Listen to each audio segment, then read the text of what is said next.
Cette année, 4 institutions d'enseignement supérieur ont participé à l'évaluation pour l'habilitation organisée par l'Autorité nationale d'assurance qualité. Sur les 4, 3 ont obtenu un avis favorable du Conseil scientifique. Le taux de réussite de la session 2024-2025 est de 75%. Ce sont les universités de l'Abbé, l'Université internationale de Guinée et l'Institut supérieur des arts Mori Kanté qui ont été habilités à délivrer les diplômes.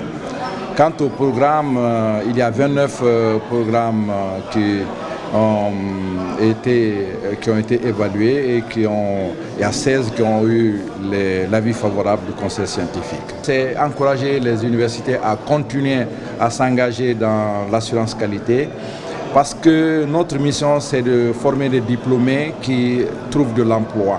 Or, on ne pourra pas améliorer la qualité si on ne procède pas à des évaluations. L'Institut des arts Mori Kanté de Dubreka fait partie des 3 institutions d'enseignement supérieur habilitées, ce qui constitue une véritable joie pour le directeur général, Dr Pascal Ifono. Nous avons déjà, bien avant cette attestation, reçu une accréditation de 2 programmes. Il nous reste encore 2 programmes, puisqu'on en a 4.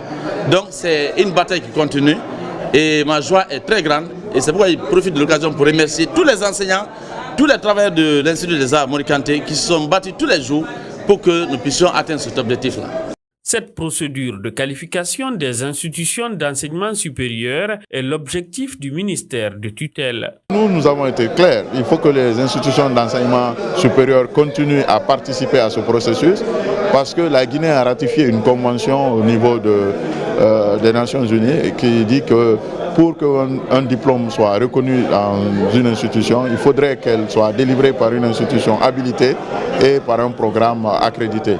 Donc nous encourageons les institutions d'enseignement supérieur qui n'ont pas encore participé à ces processus d'évaluation de le faire pour continuer à s'améliorer. La nouveauté est que désormais, les institutions d'enseignement habilitées et les programmes accrédités auront 2 années pour corriger les 80% des faiblesses constatées au risque de se voir retirer simplement l'accréditation ou l'habilitation.